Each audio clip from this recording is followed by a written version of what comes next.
Number one and number two in the Royal Rumble are one of the most important positions to have, and arguably many will say is the most important position to have, because these two are the one that start off the Royal Rumble. They bring the energy, they get the match on the way, and they like to start the storyline of what's gonna build us on the road to WrestleMania. Now, in the history, we've had some awesome starts to the Royal Rumble that led to many stories and led to a lot of fun stuff happening in the Royal Rumble. And I think this year we have a couple storylines that could really help us start off and lead us on our way to the next level. Now, really quickly, if you guys enjoy professional wrestling content, make sure to subscribe to the channel, ring that bell for notifications so you don't miss any of the future videos. And if you guys like the video at the end, make sure to hit that thumbs up. Now, with that said, here are the people that I think should start the 2025 Royal Rumble. Now, this first one is a little contingent on what happens earlier on in the night, but Sami Zayn and Kevin Owens, I believe, would be an absolutely amazing start to this year's Royal Rumble.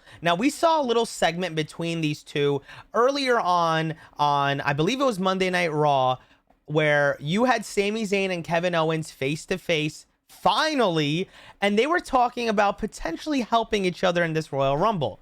I believe if you have these two guys have a face-off standing there, you know, longtime best friends, longtime rivals. Kevin Owens has wronged him. Sami Zayn had turned on the Bloodline for Kevin Owens. They ended up having the WrestleMania main event, becoming the undisputed tag team champions. Now Kevin Owens is losing his mind again and all that stuff. And it'd be awesome to see if those two spend that, you know, 1 minute, 2 minutes just looking at each other, figuring out what are we going to do? Are we going to fight? Are we going to help each other? Are they going to throw each other over the top? Are they going to wait for the next guy and work together? And I can also see it leading up to a potential Sami Zayn and Kevin Owens match at WrestleMania if one thing goes wrong with one or the other. The next one is another easy one, and it's one that I believe we will eventually get at the Royal Rumble when one of these guys is ready to retire. And I believe Dominic Mysterio and Rey Mysterio are very easy to have start this Royal Rumble, especially if Dominic Mysterio and Rey Mysterio have a conversation about, you know, having a potential WrestleMania match where we get a hair versus mask match. I know everyone's been loving that idea, and I believe, you know, reigniting that feud, especially with how much more popular Dominic Mysterio is now, and you know, Rey Mysterio's on the back end of his career. I would not mind these two starting off, and I would not mind if either one eliminated the other and we get a potential feud that leads us into WrestleMania where we get a hair versus mask match, especially if Rey Mysterio is getting ready to retire. I believe Rey Mysterio is the type of guy where he's not going to be a John Cena and have a farewell tour. I believe we can have a situation where they do a hair versus mask match, and when he loses the mask, he is done with the WWE. So does it happen this year? I don't know. Could it happen? Could it be a nice start to the match? For sure. Now, we had a conversation about people that I think could be the Iron Man for this, and I believe that one of them is going to be Drew McIntyre. For Drew McIntyre to be an Iron Man, I believe he's going to have to come in 1, 2, or 3, and I believe a perfect dance partner to happen if he comes in at 1 would be Sheamus coming in at 2.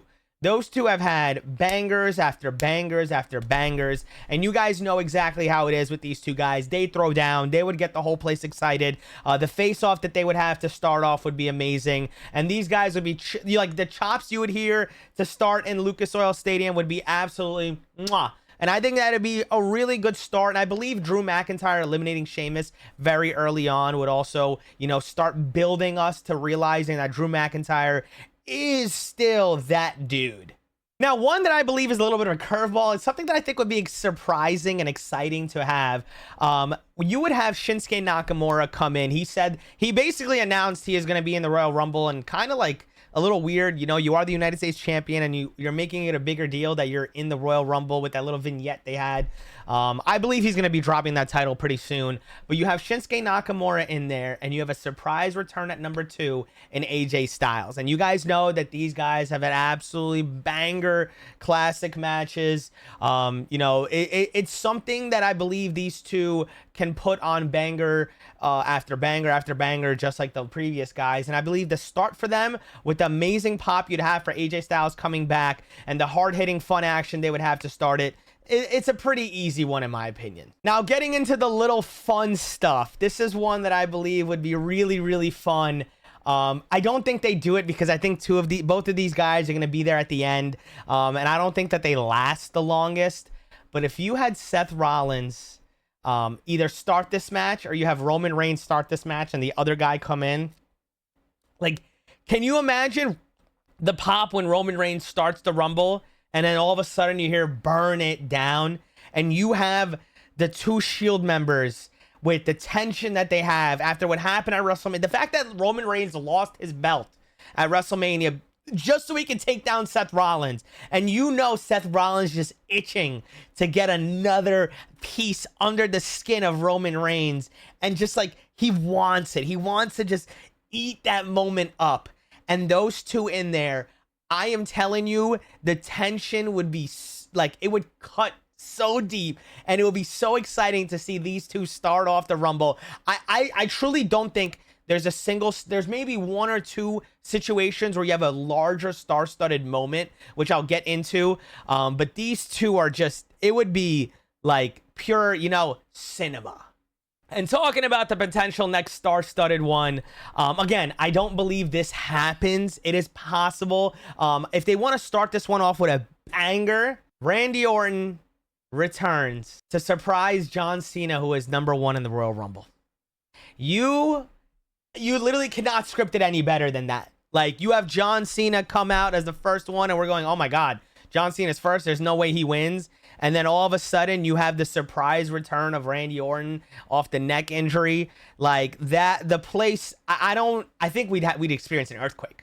Like those two starting it off, the bangers after bangers they've had, they are both face right now. So like, but I can just, it's WrestleMania-esque. Just those two standing in the ring looking at each other. And I don't think they eliminate each other. I think obviously a couple more guys would come in and stuff like that. And everybody wants Cena to win. Again, I think he has a later number. I don't see him starting. But now we're going to go a little creative here. We're going to throw a massive curveball. Logan Paul starts the Royal Rumble. I know a lot of people aren't big fans of Logan Paul. He is phenomenal. He's had great Royal Rumble moments. The Royal Rumble moment he had with Ricochet was freaking awesome. I believe he is made for the Royal Rumble. I believe he is going to be if you guys remember how Kofi Kingston would do all of his spots where he would save himself, I believe Logan Paul is the future for that. And I love Kofi. I think Logan's significantly more athletic than Kofi's ever been. So he could even do them more insane. Like, can you imagine this man doing some of the spots that Kofi did, but putting them times 10, But he's standing there, and the second man to come in is a celebrity himself in Bad Bunny. Can you imagine the place that is going to not only erupt the place with his entrance, but I believe those two will eventually have a WrestleMania match. Do I think it's this year? Maybe. I think it'd be awesome to have Logan Paul against Bad Bunny at WrestleMania, especially how big this WrestleMania is going to be. But those two to start this off would lead us to a WrestleMania match between the two.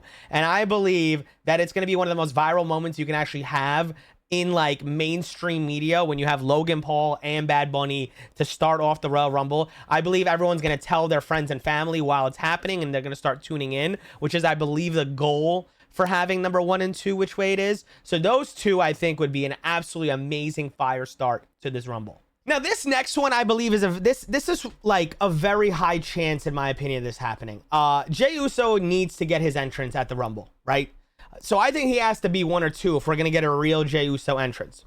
So Jey Uso walks in at #1, doing the yeets. The whole place gets hot right away. We all get fired up. We all get absolutely excited. And #2 has to be somebody from the new Bloodline.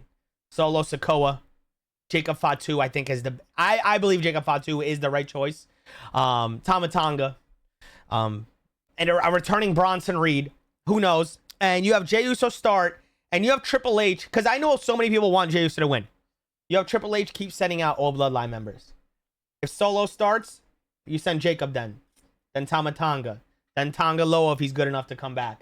Bronson Reed if he's good enough to come back. Anyone that's on that side, you send out Drew McIntyre after. Just so we can get this whole tension of everybody. They're just trying to get Jey Uso out. They don't want Jey Uso to get a rematch for the World Heavyweight Championship. They don't want Jey Uso to challenge against Cody Rhodes and stuff like that. That start would be mwah.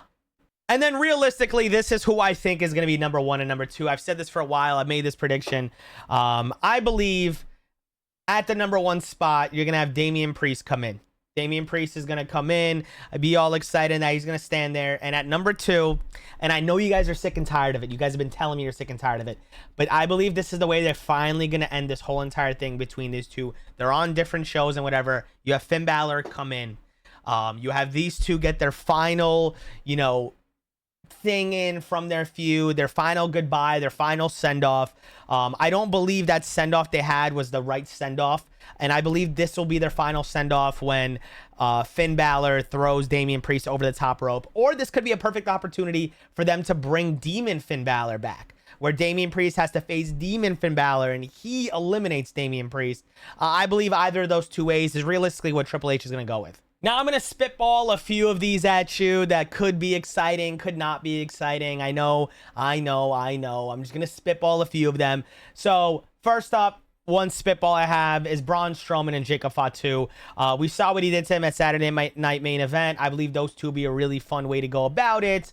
Braun Strowman and Omos would be cool. Braun Strowman and Uncle Howdy or anyone from the Wild Six would be cool. Omos and Jacob Fatu would be... Mwah. I would absolutely love that. A couple that would be, you know, leading to storylines, Montez Ford and Angelo Dawkins. I know a lot of people want those two to break up. I don't think they're that big of a story currently and not really on TV to like have that going on. Chad Gable and Uncle Howdy, Karrion Kross and The Miz. Those are like some just, I just spitballing random ones to you guys. And the last one is just a fun one. I feel like it's one of those situations where I don't think it should happen, but it could happen. Dominic Mysterio comes in at number 1. The whole place is booing him. The boos get louder and louder. He starts cutting a promo, and all of a sudden you hear, "This is my brutality." Mommy comes out. Mommy eliminates him, and, you get that whole moment and that excitement. Could it be cool? For sure. Would it be viral? 100%. I think it'd be one of the most viewed clips they have on all of WWE social media. Would it kind of be wasting 2 spots in the Royal Rumble? Yeah. I kind of want that storyline to be over, and I'm sure you guys too. So, maybe. With that being said, I want to know from you guys, what 2 people would you want to start the 2025 Men's Royal Rumble? What would get you excited? What would get you off your feet? Do you guys have any random ones? Any ones you might have agreed with me? If you guys enjoyed this video, you made it this far, make sure to hit the thumbs up on this video. Every time you thumbs up, we get more people that can see the video, help me grow the channel. And if you enjoyed and you want to see future videos, make sure to subscribe, ring that bell for notifications. And if you have any ideas for some cool videos, let me know down in the comments below. I appreciate you guys for watching the video. This is much love from me to you guys. Peace.